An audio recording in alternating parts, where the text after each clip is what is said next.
কাটো মারে কাটো কাল করে দিলে দিন আগে বিদাত করে ম্যাডাম রে কাল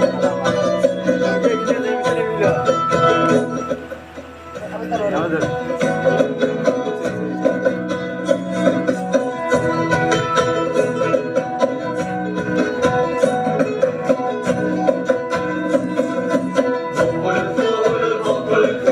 সোনা দিয়া ভাত কেন ভাঙ